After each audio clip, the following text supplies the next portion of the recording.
PHP की में आज हम लोग पढ़ने वाले हैं ऑपरेटर के बारे में। आज एक नया फ्रेश फोल्डर बनाते हैं जो कि ऑपरेटर को डिस्कस मिलेगा, ठीक है। और ऑपरेटर को यहाँ पे कंप्लीट करने के लिए हम लोग यहाँ पे सी ड्राइव, जैम और htdocs, और इस जगह पे हम लोग फोल्डर बना लेंगे ऑपरेटर। अब ये जो ऑपरेटर फोल्डर है, इस फोल्डर में हम लोग राइट क्लिक करेंगे और ओपन विथ कोड कर देंगे। और ये VS कोड में ओपन कर लिए। हम एकदम फ्रेश फोल्डर लिया है ऑपरेटर का, ताकि हम पूरा नया बता सके आपको। तो सबसे पहले हम इसमें एक फाइल बना लेते हैं index.php, और हम नोट पैड में आपको लिस्ट आउट कर देते हैं कितने तरह के ऑपरेटर होते हैं, कितनी कैटेगरी के साथ होते हैं। तो ऑपरेटर कुछ भी नहीं है, बस एक सिंबॉलिक रिप्रेजेंटेशन है जिससे हम ऑपरेशन कंप्लीट करते हैं ऑपरेंड का, किसी और का नहीं, ऑपरेंड का। ऑपरेंड में जो वैल्यू आता है उसे हम चेंज कर सकते हैं। यहाँ पर PHP का सिंटेक्स स्टार्ट करने के लिए हमको PHP का कोड लिखना है, और इसके बाद जो आपका एरिया ऑफ PHP वर्क है, इसमें आप अपना काम शुरू कर सकते हैं। अब PHP का ऑपरेटर की शुरुआत करने से पहले हम बात कर लेना चाहेंगे कि ऑपरेटर कितनी कैटेगरी के होते हैं और क्या क्या है। तो नोट पैड मेरा ओपन नहीं हुआ शायद।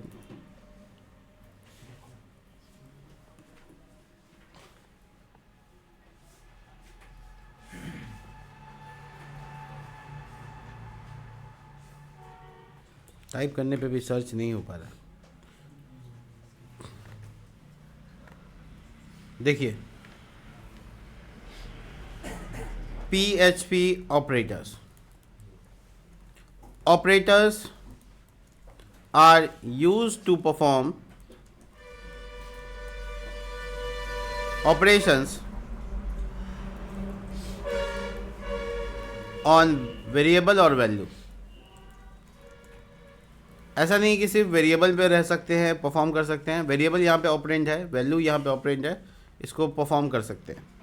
अगर हम बात करें कि इसकी कितनी टाइप होती है, तो उसको लिस्ट आउट करते हैं। PHP divide the operators in the following group.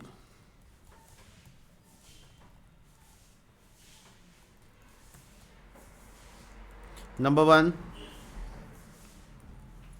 Arithmetic operator. Arithmetic यानी मैथमेटिकल टर्म वाला ऑपरेटर, प्लस माइनस गुना भाग। असाइनमेंट ऑपरेटर, वैल्यू को असाइन करने वाला operator. Equal to, plus equal to, minus equal to, सभी लैंग्वेज में आपने सुना होगा। कंपैरिजन ऑपरेटर, ते मेरे से अच्छा, वो मेरे से ख़राब, इस सब से होता है कंपैरिजन। और ये ऑपरेटर इसी तरह का लगभग काम करता है, दो ऑपरेंड के बीच में एक दूसरे से कंपेयर करता है। इंक्रीमेंट डिक्रीमेंट ऑपरेटर, जो कि इंक्रीमेंट या डिक्रीमेंट के लिए रिस्पॉन्सिबल होता है। 5वां नंबर आ गया आपका लॉजिकल ऑपरेटर, जो लॉजिक गेट की तरह काम करता है। 6वां नंबर स्ट्रिंग ऑपरेटर। 7वां नंबर एरे ऑपरेटर। 8वां नंबर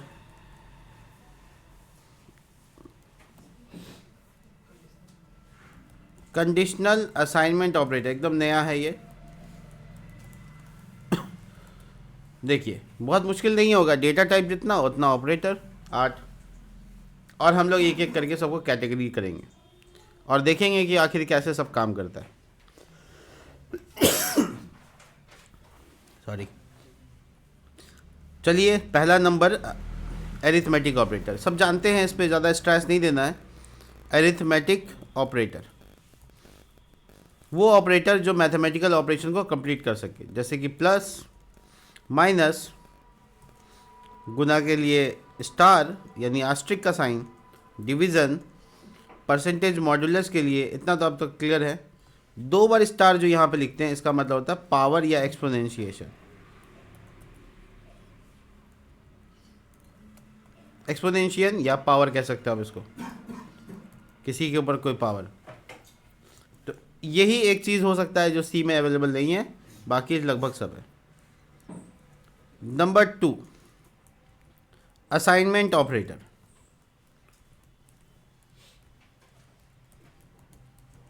असाइनमेंट ऑपरेटर वो ऑपरेटर जो एग्जिस्टिंग वैल्यू को एग्जिस्ट रखता है और साथ में जोड़ या घटा कर सकते हो।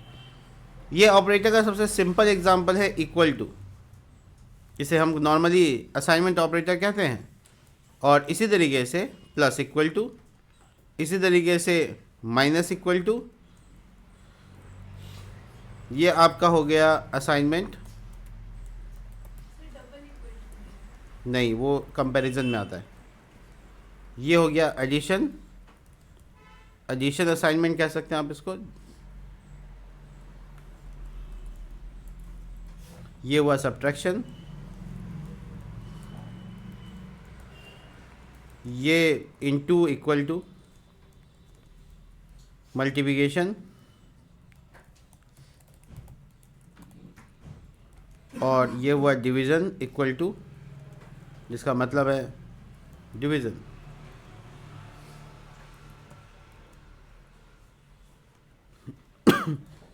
मॉड्यूलस इक्वल टू, मॉड्यूलस का मतलब रिमाइंडर।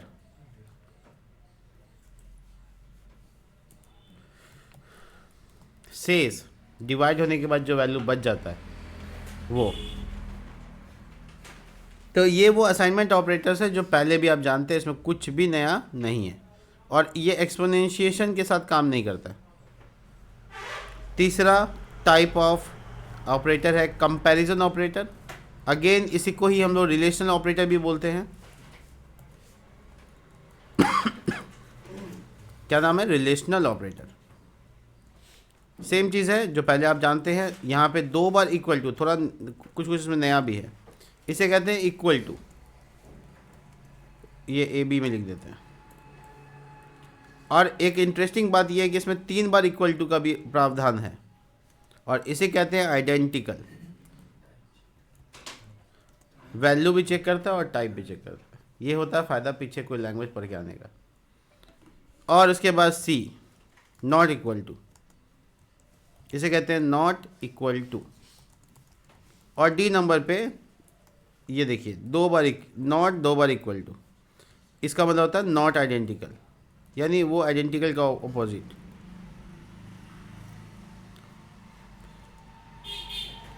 एक और तरीका है नॉट के लिए, वो ये है, ये भी नॉट इक्वल टू ही है। यानी नॉट इक्वल को 2 तरीके से लिख सकते हैं। एक तो वो मैथ, ये वाला तो प्रोग्रामिंग टर्म में आता है ज़्यादातर, और ये तो मैथ में आपने कहीं ना कहीं देखा होगा।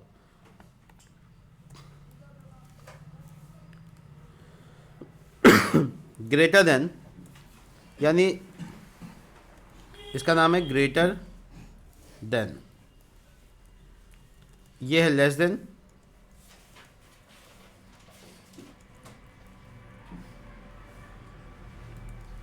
ग्रेटर देन इक्वल टू, दोनों एक साथ हो सकता है, ग्रेटर देन और equal to. Less than equal to,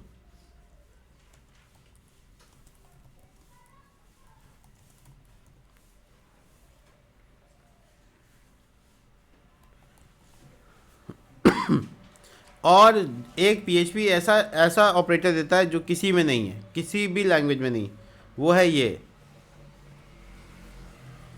इसको बोलते हैं स्पेसशिप। देखने में तो ऐसा अंतरिक्ष का कोई यान लग रहा है, इसलिए इसका नाम स्पेसशिप है। इसका कोई मतलब नहीं।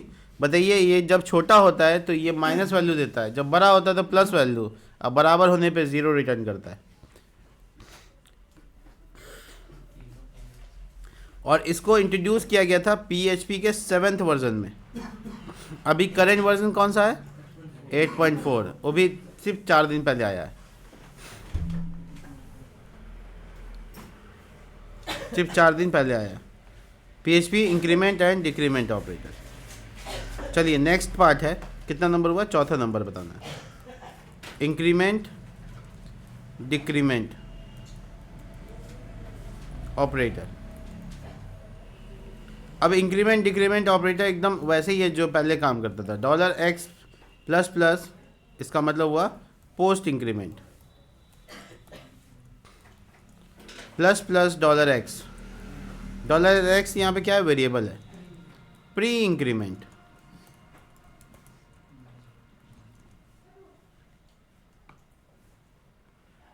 Minus minus $x। Pre decrement $x minus minus. Post decrement. ये 4 हैं जो सी में थे सेम। 5वां कैटेगरी लॉजिकल ऑपरेटर।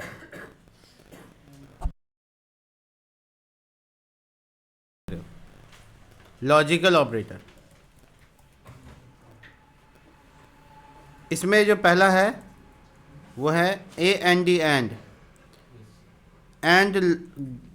को दोनों तरह से लिख सकते हो, ऐसे भी दोनों ऑप्शन है आपके पास, और का भी दोनों ऑप्शन है। ये 2 बार ये पाइपलाइन। एक्सॉर यानी एक्सक्लूसिव और।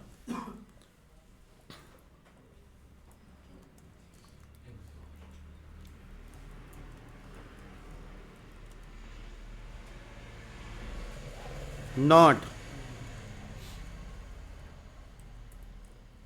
इसे कहते हैं नॉट। मतलब क्या है, अगर कोई वैल्यू ट्रू रहेगा तो उसको फॉल्स कर देगा, और फॉल्स होगा तो ट्रू कर देगा, उल्टा कर देगा। नॉट को बोलते हैं हम लोग एक भाषा में इन्वर्ट, बदल देने वाला। इसी से आया, इन्वर्ट करने वाले को इन्वर्टर बोलते हैं। 6वां नंबर स्ट्रिंग ऑपरेटर। स्ट्रिंग ऑपरेटर में ज़्यादा नहीं, सिर्फ डॉट है पहला। कॉनकैटिनेशन। आपको याद नहीं होगा ना कि वर्ड, तो आपको बताते, स्पेस देके हम समझाते। कॉन कैट मतलब बिल्ली, ई नेशन कॉनकैटिनेशन, ऐसे याद कर सकते हैं। C1 कौन, तुम कौन हो। कैट मतलब बिल्ली, ई नेशन मतलब इलेक्ट्रॉनिक नेशन।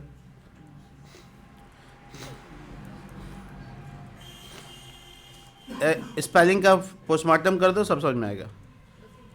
इसको बोलते हैं कौन, स्पेस हटा दें नहीं तो मालूम चला कि तुम लोग यही लिख दोगे। कॉनकैटिनेशन असाइनमेंट बोलते हैं इसको, डॉट इक्वल टू को। 7वां नंबर एरे से रिलेटेड कुछ ऑपरेटर्स होते हैं, उसे कहते हैं एरे ऑपरेटर। जैसे प्लस का साइन, इसका मतलब होता है दो एरे को जोड़ना, यूनियन। 2 स्ट्रिंग को जोड़ने के लिए डॉट लगाते हैं, और 2 एरे को जोड़ने के लिए प्लस का साइन। 2 बार इक्वल टू, ये इसको बोलते इक्वल नहीं, इसको बोलते हैं यहाँ पे इक्वालिटी। ये एरे के साथ परफॉर्म करेगा तो इक्वालिटी कहलाएगा, नॉर्मल बाकी वेरिएबल के साथ करेगा तो इक्वल कहलाएगा। और 3 बार इक्वल टू को यहाँ आइडेंटिकली, आइडेंटिटी,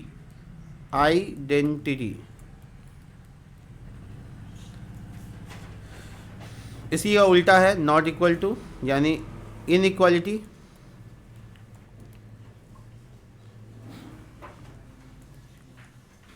और ये देखो, ये भी इनइक्वालिटी, या तो इक्वालिटी हो गया, ई क्यू।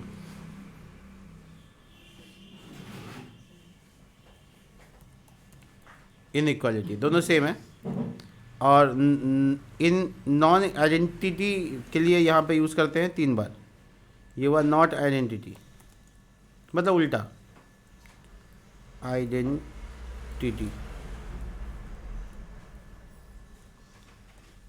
8वां नंबर लास्ट है conditional operator, conditional assignment operator. ये 8वां कैटेगरी। सबका एग्जाम्पल देंगे अभी आपको हम। इसमें हो गया टर्नरी, इसको क्या, ये दोनों साथ में रहता है, ठीक है। इसको क्या बोलते हैं, टर्नरी। ये इफ एल्स की तरह परफॉर्म कर लेता है। 2 बार क्वेश्चन मार्क लगा दें तो इसको कहेंगे नलिस कोइसलिंग या नल कोलेसिंग, COALESING। ESCING, ठीक है, हो गया। सारे ऑपरेटर की लिस्ट मैंने बता दी। अब एग्जाम्पल की बारी, और एग्जाम्पल देखते हुए हम लोग इसको पूरा परफॉर्म कर लेंगे। अब मैं आपको बता देता हूँ कि जितने भी आपके ऑपरेटर्स हैं सबके वो ले लो, यहाँ पे स्क्रीनशॉट या फ़ोटो ले लो, ताकि तुम जब इसको लिखो तो तुमको समझ में आए कि कौन सा ऑपरेटर क्या करता है।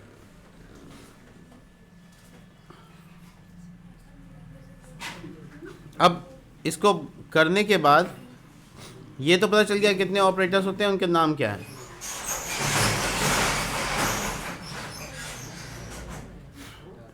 अब बारी है इनके एग्जांपल्स की।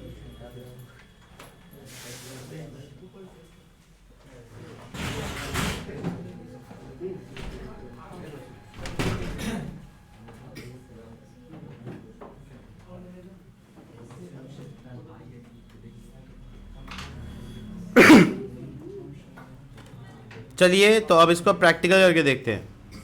सारे ऑपरेटर्स, सबसे पहला अरिथमेटिक। देखो इसमें गलती करते हो, प्रोनाउंसिएशन में ही गलती कर देते लोग, अरिथमेटिक बोल देते हैं। ARITH अरिथमेटिक होता है। अरिथमेटिक ऑपरेशंस के एग्जांपल मैं आपको करके दिखाऊं तो $x एक वेरिएबल है जिसमें 5 है, और $y एक वेरिएबल है जिसमें 10 है।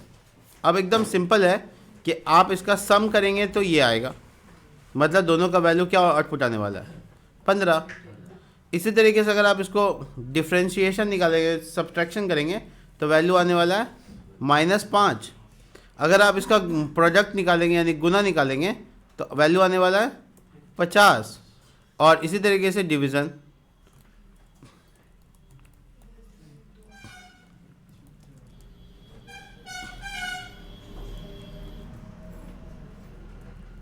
क्या आउटपुट आएगा, एनीवन?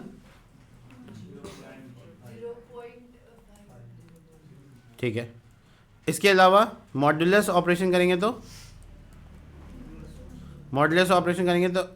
$x मॉड्यूलस y कितना आएगा, 5 आएगा, 0 आएगा। चलिए सबको प्रिंट करके देखते हैं। जो आप अज्यूम कर रहे हैं उसको देखते हैं कि क्या हो सकता है ये पॉसिबल। एको करके हम सबसे पहले मॉड्यूल को चेक कर लेते हैं। अब इसको अगर हम इसको प्रिंट करना चाहते हैं तो हम अपने दो बात करेंगे। पहले ये कि मेरे पास जैम्प जो है वो ऑन होना चाहिए, उसमें कोई दिक्कत नहीं होना चाहिए। और दूसरा ये कि मेरा कोई भी ब्राउज़र यूज़ कर सकते हैं, लोकल हो / आज का फोल्डर का नाम है ऑपरेटर, और लास्ट में स्लैश लगा लो ताकि गूगल में सर्च ना हो जाए। कितना आया, इसलिए मैंने आपको बोला कि आउटपुट दिखा देते हैं। आप जो सोच रहे हैं वो उल्टा होने पे आएगा। 5 अगर ये y होता और ये x होता तो तब आता 0। ठीक है, पॉइंट समझ में आया? चलिए तो ये वो ऑपरेटर्स हैं जिसको एक और रह गया पावर, उसको भी चेक करा देते हैं। देखो माना कि $x के ऊपर पावर है $y का, यानी 5 पे पावर है 10, तो that's mean what, value is what,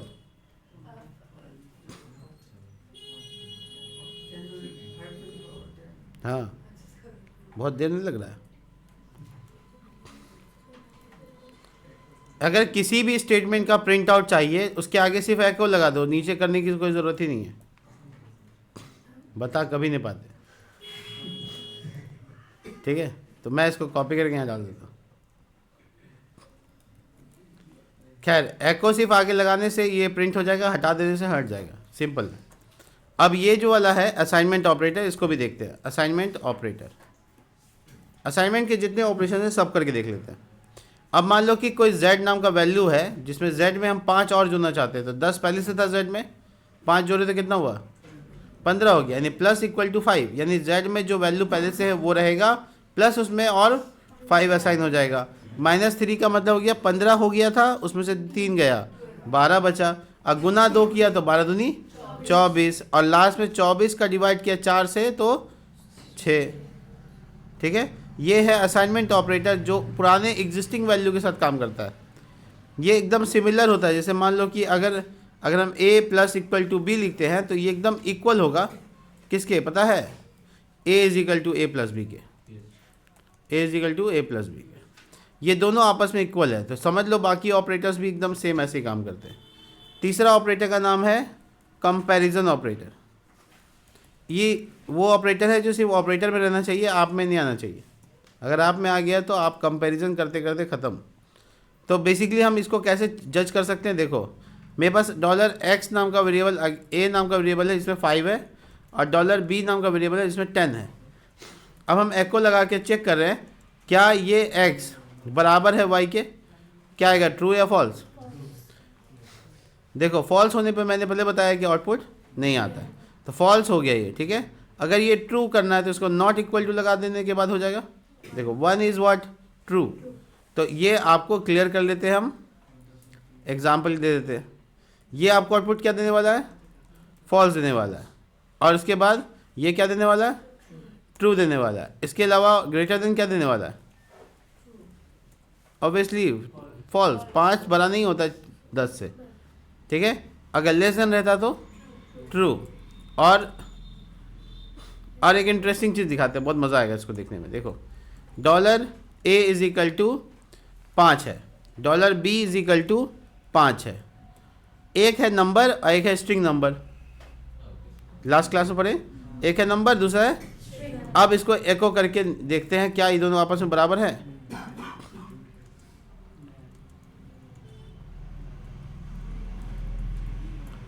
देखो बराबर है। a का जो वैल्यू है, b का जो वैल्यू है, उसका सिर्फ डेटा टाइप अलग है, वैल्यू तो सेम है। तो इसका मतलब ये ट्रू होगा। जब हम लोग किसी भी वैल्यू को चेक कर रहे हैं तो सिर्फ वैल्यू चेक हो रहा है, डेटा टाइप थोड़ी चेक हो रहा है। तो वैल्यू 5 है, तो वो आपस में क्या कह रहा है, आप बराबर हैं। तो अब हम लोग को क्या कंसीडर करना है कि 3 बार इक्वल टू डाल देना। अब ये नहीं चेक करेगा कि वैल्यू दोनों का सेम है कि नहीं, ये भी चेक करेगा कि डेटा टाइप सेम है कि नहीं। इसी को बोलते हैं हम लोग आइडेंटिकल। और ये आइडेंटिकली चेक करेगा तो ये हो गया फॉल्स, ठीक है। क्या आउटपुट, फॉल्स। एको हटा देते हैं। $a is equal to $b, ये क्या आएगा, ट्रू। अब इसी तरीके से इसका अपोजिट वैल्यू भी देख लेते हैं। $a not equal to b, तो ये आ जाएगा फॉल्स। और $a नॉट आइडेंटिकल के लिए एक बार नॉट, 2 बार इक्वल टू, क्या आने वाला है, ट्रू आने वाला है। इसको एक बार चेक करके देखें, एको ट्रू, ठीक है। क्रॉस चेक कर रहे थे। और नॉट, ये वाला जो नॉट वाला है ना, नॉट इक्वल टू, ये इस तरह से भी एक्सेप्ट होता है। तो नॉट इक्वल टू के सभी ऑपरेटर्स यहाँ पे काम कर रहे हैं। तो कंपैरिजन ऑपरेटर के सभी हो गए, एक तो रह गया स्पेसशिप। अब वो एकदम नया है और किसी लैंग्वेज में एग्जिस्ट नहीं करता है। PHP के 7th वर्जन में इंट्रोड्यूस किया गया था, और ये है कमाल का ऑपरेटर, मज़ा आ जाता देख के। देखिए अभी आपको हम स्पेसशिप करके दिखाते हैं। नाम क्या है, स्पेसशिप ऑपरेटर। लास्ट मैंने PHP पे इंटरव्यू दिया था, उसमें ये सवाल पूछ लिया गया था। स्पेसशिप ऑपरेटर में लेस देन भी, ग्रेटर देन भी और इक्वल टू भी, तीनों ऐसे होता है। अरेंजमेंट देख लो, दोनों साइड से एरो जैसा फील आएगा। तो ये जब आपका पहला वैल्यू यानी लेफ्ट साइड का वैल्यू अगर छोटा हुआ और राइट साइड का वैल्यू बड़ा हो गया तो रिटर्न होगा -1। मैं आपको एको करके दिखा देता हूँ, ये देखो। और अगर पहला वैल्यू बड़ा हो गया, दूसरा वैल्यू छोटा हो गया, तो आएगा +1। माइनस करेगा, बस 3 ही वैल्यू के साथ आउटपुट आएगा। -1 if first value is less than second value. Plus में आएगा 1 तब जब पहला वाला बड़ा और दूसरा वाला छोटा होगा। और अगर दोनों बराबर होगा तो, अब इंटरेस्टिंग बात यह है कि हम लेस देन, इक्वल टू और ग्रेटर देन तीनों एक ही साथ चेक कर ली, ठीक है। और एक ही साथ चेक करने से मेरा काम का एबिलिटी और बढ़ गया, हम लोग इसको और ज़्यादा अच्छे से कर सकते हैं। ये 0 इफ इक्वल, ठीक है। 1 if first operand is greater, ठीक है, -1 if second operand is greater. Point समझ में आ रहा है आपको? बड़े मज़ेदार है। कंपैरिजन ऑपरेटर का यहाँ लिस्ट समाप्त हुआ। आगे बढ़ते हैं हम लोग और समझने की कोशिश करते हैं इंक्रीमेंट एंड डिक्रीमेंट। अभी तो हलवा जैसा लगेगा आपको, इसलिए हम आपको खिला ही देते हैं।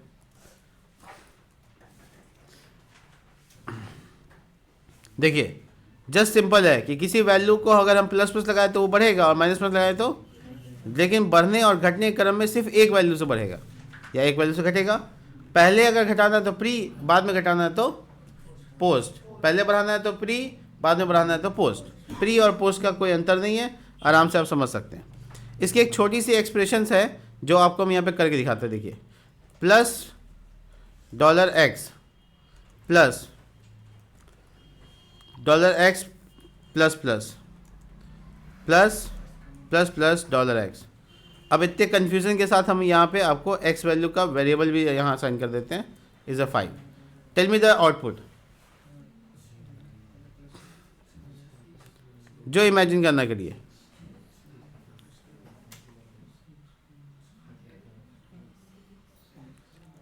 थोड़ा सा ऑपरेशन करने के देखते हैं। पहले प्लस प्लस हुआ यानी ये 6 यहाँ पे हो गया प्लस, और यहाँ पे बाद में हुआ तो 6 यहाँ भी हो गया और यहाँ 8 हो जाएगा।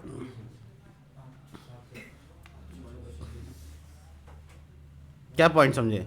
पहले में है प्लस प्लस x यानी पहले इंक्रीज करेगा यानी 6 आ गया, तब यहाँ पे आएगा, इसको 6 मानो। इसमें बाद में इंक्रीज कर रहा है बट पहले आ जाएगा, तो पहले आ गया तो वैल्यू 6 ही आया, हो गया 7 लेकिन आया 6 क्योंकि पोस्ट इंक्रीमेंट लगा है। अब आपको ध्यान में रखना है कि वो 7 हो चुका है, अब पहले ही आपको इंक्रीज करना है तो 7 से 8, द रिजल्ट इज 20। ये सीखने की चीज़ है, मैं आपको एग्जाम्पल दे रहा था, आप समझ में आ जाना चाहिए आपको। देखिए परफेक्ट है, ठीक है। ये हो गया आपका यहाँ समाप्त। अब आते हैं लॉजिकल ऑपरेटर्स पे। तो देखो लॉजिकल ऑपरेटर्स काम करते हैं एक से ज़्यादा ऑपरेशन के साथ। जैसे क्या 5 बराबर है 5 के, और साथ में क्या 3 बराबर है 2 के। लॉजिक समझो, इधर वाला जो ऑपरेशन हो रहा है और इधर वाला जो ऑपरेशन हो रहा है, दोनों अगर ट्रू है तो उसका आउटपुट क्या आएगा? ट्रू आएगा। लेकिन यहाँ पे क्या आने वाला है? वजह, पहला वाला तो आपका सही बात है, दूसरा वाला गलत बात है। गलत बात है तो गलत बात में आउटपुट आने वाला है 0। ये वाला वैल्यू हटा दो, इसी का आउटपुट आ रहा है। मैं एको खाली हटा दूँ तो चलेगा? देखिए गलत बात है इसलिए यहाँ पे फॉल्स आ रहा है। एकदम सही बात कैसे होगा? ये नॉट इक्वल टू करने से हो जाएगा। तो इधर वाला स्टेटमेंट भी ट्रू, इधर वाला स्टेटमेंट भी ट्रू, तो that's mean output become true. Easy, बहुत इजी है। अब हम यहाँ पे ये चीज़ करके दिखा देते हैं आपको। देखिए ये आएगा आउटपुट में ट्रू। ये सेमी कॉलम मत भूलिएगा नहीं तो बहुत बड़ा गड़बड़ हो जाएगा। That's always true.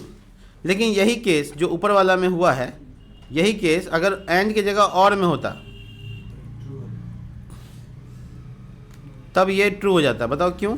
क्योंकि और की केस में कोई एक ट्रू होने पर आउटपुट ट्रू हो जाता है। That's a logic gate, simple logic gate, और गेट, एंड गेट का काम इस्तेमाल हो रहा है। दैट्स आउटपुट सेम, ट्रू इसका, ट्रू इसका। 1 1 2 बार नहीं आ रहा, 11 ने। हाँ, स्टेटमेंट में ब्रेक मतलब BR का टैग यहाँ ऐसे बीच में दावत करो, उसका आ जाएगा, ठीक है। तो सिंपल सी बात है। आपको एकदम बहुत अर्जेंट लग रहा है तो आप यहाँ पे स्ट्रिंग के साथ जोड़ सकते हो, that's mean concatenation, same work. तो आप एक सेम लाइन में भी ब्रेक लगा सकते हैं।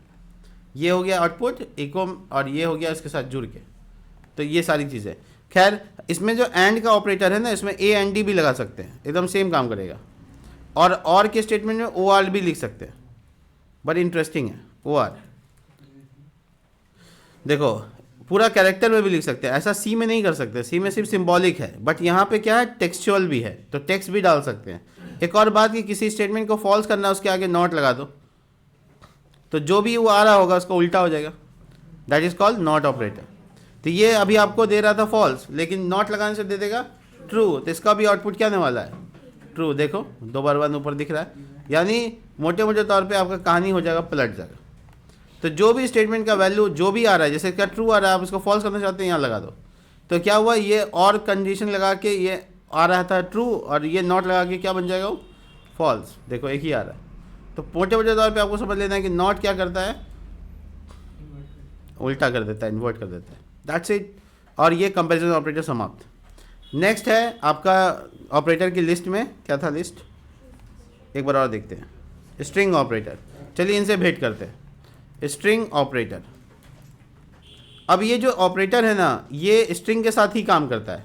तो जब आपका मन करे दो स्ट्रिंग को जोड़ने का, जैसे यहाँ पे लिखा हुआ है TXT टेक्स्ट 1, उसमें लिखा हुआ है हेलो, और दूसरा टेक्स्ट है उसमें लिखा हुआ है टेक्स्ट 2, और उसमें लिखा हुआ वर्ल्ड। अब आपको इन दोनों को जोड़ के दिखाना है, तो आप सिंपली एको करने के टाइम में बीच में डॉट लगा दो। ये जो डॉट है, ये पहला टेक्स्ट को दूसरे टेक्स्ट के साथ आउटपुट क्या आने वाला है, हेलो वर्ल्ड। ये सब नया है तो इस सब का इक्वल हटा देते हैं, इसको अपाहिज करना बहुत ज़रूरी नहीं, तो आउटपुट आ जाएगा सबका। है देखो, ये देखो एक टेक्स्ट बन गया। यानी कॉन्कैटिनेशन, या कॉन्कैटिनेशन शब्द का मतलब होता है जॉइनिंग, लेकिन जॉइनिंग स्पेशल टर्म में दो स्ट्रिंग को जोड़ने को ही कॉन्कैटिनेशन नहीं करते हैं। दो नंबर को जोड़ने को कॉन्कैटिनेशन नहीं बोल दीजिएगा, उसको फिर हम लोग क्या बोलते हैं, एडिशन बोलते हैं। और अगर दो एरे को जोड़ेंगे तो उसे यूनियन कहेंगे, ठीक है। जैसे एक आदमी से मिला, तो एक आदमी दूसरे आदमी से एडिशन नहीं हुआ। ये जो लोग बोलते हैं एक एक मिलके 11 बन जाते, फालतू बात है बोलने के लिए खाली। सच में वो क्या हुआ, कोलैबोरेटिव हो गया, वो कोलैबोरेशन किया, जैसे हम अभिषेक कर लेते हैं। इसी तरीके से आगे बढ़ते हैं और दूसरा कंसेप्ट में देखो, दूसरे सिनेरियो में देखो, एक पूरी टीम है दूसरे टीम के साथ कोलैबोरेट कर जाती है, तो फिर उसे यूनियन कहेंगे। उसको फिर हम लोग कोलैबोरेशन भी नहीं बोलेंगे, उसे हम लोग फिर ज्वाइनिंग भी नहीं बोलेंगे, उसे एडिशन भी नहीं बोल सकते। तो इसलिए अलग अलग जगह पे अलग अलग टर्म अवेलेबल होता है। ये दोनों स्ट्रिंग आपस में जुड़ सकता है। इसका एक और ऑपरेटर है डॉट इक्वल टू, वो देखो बड़ा इंटरेस्टिंग है। जैसे मैंने यहाँ पे एक टेक्स्ट लिखना है, ठीक है, और ये ब्लैंक छोड़ दिया, बाद में मेरा मन किया कि इसमें कुछ जोड़ दें, तो हम सिंपली यहाँ $TXT डॉट और equal to hello my name is. अब बाद में मेरा मन किया और कुछ जोड़ने का, तो TXT dot equal to Shadik Hussain. ये क्या बुला है, यानी एक टेक्स्ट जो पहले से बना हुआ है उसमें और अंदर घुसा के जोड़ दिया और उसके साथ जोड़ दिया, और लास्ट में जब TXT का आउटपुट आया तो आदमी हैरान हो गया कि पूरा माय नेम इज शादिक हुसैन आया। पहले वाला तो ब्लैंक ही है, देखिए बाद में हम डिसीजन दिए कि उसमें जोड़ना है। तो ये जैसे बाद में जोड़ते हैं नंबर में प्लस इक्वल टू लगाकर, वैसे डॉट इक्वल टू लगा के स्ट्रिंग जोड़ सकते हैं। इसे कहते हैं कॉन्कैटिनेशन असाइनमेंट, जो लिस्ट में आपके यहाँ पे अवेलेबल है, देख सकते हैं आप। एक मिनट, ये देखिए, ठीक है। अब आ गया ऑपरेटर, एरे ऑपरेटर पढ़ेंगे और कंडीशनल और नल लिस्ट कोएसलिंग देखेंगे। ये वो सारे टर्म्स हैं जो हम लोग यहाँ पे एक्सरसाइज के फॉर्म में देखेंगे। तो सबसे पहले यहाँ पे हम लोग आ जाते हैं इस टॉपिक पे, क्या नाम है उसका, एरे ऑपरेटर। एरे ऑपरेटर वो ऑपरेटर जो एरे के साथ परफॉर्म करता है। तो देखो, एक तो जंगली, एक तो लिखते हैं डोमेस्टिक एनिमल, MASTIC होता है, MES, डोमेस्टिक एनिमल्स। अब ये जो एरे बनता है हम आपको बताए भी थे कि ये बड़ी ब्रैकेट से बनता है, और लगभग लैंग्वेज में बड़ी ब्रैकेट से बनता है, खाली सी में कर्ली ब्रैकेट से डालते हैं हम लोग। खैर, तो यहाँ पे काउ, ऑक्स, बुल। बुल कौन सा डोमेस्टिक एनिमल है, खैर छोड़ो, अपने को क्या है, तुम लोग को पालना थोड़ी है। देखो, डोमेस्टिक एनिमल और वाइल्ड एनिमल दोनों का आउटपुट हम एक साथ चाहते हैं ज्वाइनिंग करके, तो हम एक वेरिएबल बनाए एनिमल्स नाम से और डोमेस्टिक और प्लस वाइल्ड लिख दिया। तो अभी दोनों के बीच में जो हुआ, इसे कॉन्कैटिनेशन नहीं कहेंगे, इसे हम एडिशन भी नहीं कहेंगे, इसे यूनियन कहेंगे। इसमें क्या हुआ, आपस में लोग अपना सहमति बनाया कि जंगली जानवर और घर वाला जानवर साथ में रहेगा। अब तो हम लोग का खैर नहीं, तब तो हम लोग किसी भी एरे को प्रिंट करने के लिए ना प्रिंट अंडरस्कोर R नाम का फंक्शन का यूज़ करेंगे, ना कि इको का। इको अकेला डेटा आउटपुट कर सकता है, और पूरा डेटा चाहिए एरे के फॉर्म में। तो देखिए ऐसे करना होगा, आउटपुट ऐसा आएगा, आपको दिखा देते हैं। ये एको हटा देते, ठीक है, यहाँ से एको हटा देते। सबका ज़बान काटना पड़ता है हमको, सब चिचियाने लगे ना। तो चेकआउट जा, ये कैसे भ्रम हो गया, काउ, ऑक्स, अच्छा नहीं हुआ ये।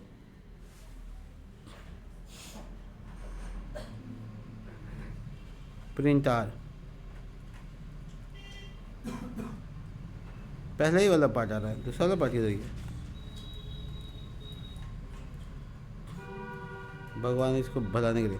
आउटपुट तो मेरा सही आना चाहिए था, बट यहाँ पे क्यों हो रहा है ऐसा? वाइल्ड एनिमल प्लस ये है तो लॉजिक सही। देखो यहाँ जो आउटपुट दे रहा है ना, ऐसे आना चाहिए था, बट यहाँ ऐसा नहीं हुआ। चलो प्रिंट आर से न करके इसको सपोज कर लो, चलो हटाओ, माना के वाला मामला करो। तो आपका जो स्टेटमेंट है ये बेसिकली ये आउटपुट देगा, ठीक है, दोनों को जोड़कर। इसी में ना दोनों क्या बराबर है कि नहीं है, इसको लिए चेक करने के लिए लिखते हैं equal to, double equal to, triple equal to, वो सेम, उस पर हम बहस नहीं करेंगे। अब आते हैं स्पेशल कैटेगरी में जिसका नाम है कंडीशनल असाइनमेंट ऑपरेटर। चलिए भेंट करते हैं इससे। Conditional assignment operator. अब दो ठो मेरे पास वेरिएबल है, एक तो वेरिएबल है जिसमें 5 है और दूसरा वेरिएबल है जिसमें 10 है। हम ये पूछना चाहते हैं कि बताओ इसमें से बड़ा कौन है। तो अब आप लिखिएगा इफ़ अगर x, आप ऐसे लिखते हैं, अगर लिखते तो कम पढ़ा लिखा में ऐसा करना पड़ता है, ऐसे देखो। तो आप इको करिएगा कि देखो भैया ऐसा है कि जो एको करो तो $x का वैल्यू बड़ा होगा, है ना, और एल्स में डाल देंगे एको करके कि y का वैल्यू बड़ा होगा। अब आप देखिए इफ एल्स से करेंगे तो ये लाइन हुआ 5 लाइन कम से कम। और अगर हम इसको नल इससे करेंगे, टर्नरी ऑपरेटर से करेंगे तो ऐसे करेंगे, ये देखो, और इसको एको लगा देते हैं। ये क्या किया, एक वो कंडीशन लिया x और y वाला, वही कंडीशन जो मैंने यहाँ लगाया था, वही कंडीशन लिया। वो अगर ट्रू रहा तो ये वाला पार्ट काम करेगा, और फॉल्स रहा तो ये वाला पार्ट। देखो आउटपुट जो बड़ा था वो आ गया, दिखा। तो ये है नलिस कोइसलिंग, जो एक लाइन में वही काम किया जो ये 5 लाइन में किया। सॉरी, नलिस कोइसलिंग नहीं, माय बैड, इसको कहते हैं टर्नरी ऑपरेटर। अब आते हैं नलिस कोइसलिंग पे। ये एक और नया खतरनाक चीज़, 2 बार क्वेश्चन मार्क का ऑपरेटर। ये क्या करता है, तो ये बेसिकली देखो क्या करता है, बड़ा इंटरेस्टिंग है। जब कोई वैल्यू पहला वाला अगर नल या फॉल्सी वैल्यू रहता है तो दूसरा वाला काम करेगा, अगर पहला वाला सही है तो पहला ही वाला काम करेगा। मतलब अर्थात देखो इस केस में ए नाम का वैल्यू है 5, बी नाम का वैल्यू है नल, तो ए का वैल्यू 5 यानी वो ट्रू हो गया, है ना। जो फॉल्सी वैल्यू नहीं वो सब क्या है, ट्रूथ ही वैल्यू है, लास्ट टाइम बताए थे। तो 5 क्या है, फॉल्सी या ट्रूथ ही, ट्रूथ ही वैल्यू है। क्या हुआ, कंडीशन में ये ट्रूथ ही वैल्यू थी, यही प्रिंट होगा, 5 प्रिंट होगा, ना कि नल। आउटपुट देखो, अब उसका भी 10 आ रहा है, इसको हटा देते हैं। नहीं समझ में आया, चलो एक बार और ट्राई करते हैं। अब है ना, यहाँ पर पहला वाला को कंडीशन नल होता तो दूसरा वाला काम करता अपने आप। तो देखो हम क्या करते हैं, ए का वैल्यू नल कर देते हैं, अब बी का वैल्यू 10 कर देते हैं। दोनों नल रहेगा तो सबसे आखिरी वाला प्रिंट होगा। जितना तुम सोचे उतना है ना, ये प्रोग्रामिंग बनाने के लिए टाइम में लोग सोच लिए। ये क्या है कि अगर ये वाला कंडीशन नल रहता है तो दूसरा वाला काम करेगा, नॉन लो मतलब नॉट अवेलेबल। अगर पहला वाला अवेलेबल नहीं है तो दूसरा वाला काम करेगा। अब बोलिएगा सर इसमें नया क्या, समझ में नहीं आ रहा हमको। तो मान लो कि मेरे पास कोई फर्स्ट नेम नाम का एक वेरिएबल है जिसमें नल है, और लास्ट नेम नाम का एक वेरिएबल है, एन स्मॉल ही रखा है ऊपर वाले, उसमें भी नल है। और उसके बाद हम एको लगाते हैं। ध्यान से देखना, अगर फर्स्ट नेम नल होगा और लास्ट नेम भी नल होगा तो डॉलर लास्ट नेम, तो बोलो कि हेलो गेस्ट। क्या मतलब हुआ इसका, अगर फर्स्ट नेम में कोई वैल्यू होता तो फर्स्ट नेम प्रिंट हो जाता, बाकी कोई प्रिंट नहीं होता। दूसरा लास्ट नेम में कुछ होता है तो फर्स्ट नेम नहीं होकर तो लास्ट नेम हो जाता। लेकिन अगर दोनों नल होगा तो ये प्रिंट होगा। क्या पॉइंट समझ में आ रहा है अब? ईजी है, देखो क्या रहा है, हेलो गेस्ट। अगर मेरा फर्स्ट ये रहता, फर्स्ट नेम नहीं है लेकिन लास्ट नेम है, तो क्या आउटपुट आएगा, कुमार। तो क्या हुआ, पहला वाला जो है वो कंडीशन चेक हुआ और उसमें नल पाया गया, तो दूसरा वाला गया, दूसरा में नल नहीं पाया गया तो प्रिंट हो गया। उसमें भी नल पाया जाता तो तीसरा प्रिंट होता, और सब में अगर नल होता सबसे आखिरी वाला प्रिंट हो जाता, चाहे वो नले क्यों ना। अब हम लोगों ने देखो यहाँ पे ये कुमार लिखा है और यहाँ पे लिख देते हैं प्रिंस। तो अब जो प्रिंस है वो नल नहीं है, तो पहले प्रिंस से प्रिंट हो जाएगा, ये सब प्रिंट नहीं होगा। देखो इफ एल्स का काम कितना लंबा हो सकता है इससे, और कितना शॉर्ट हैंड में हो रहा है। देखो यानी अगर फर्स्ट नेम है तो फर्स्ट नेम प्रिंट करो, नहीं है तो लास्ट नेम प्रिंट करो, नहीं है तो ये प्रिंट करो। या इसको बोलते हैं नलिस क्वाइसलिंग। और ये है आखिरी ऑपरेटर आज का, जिसके लिस्ट में आपने देखा यहाँ पे है ये। और ये हम लोगों ने कवर कर लिया पूरा ऑपरेटर। ठीक है, मिलते हैं नेक्स्ट वीडियो में, तब तक के लिए बाय।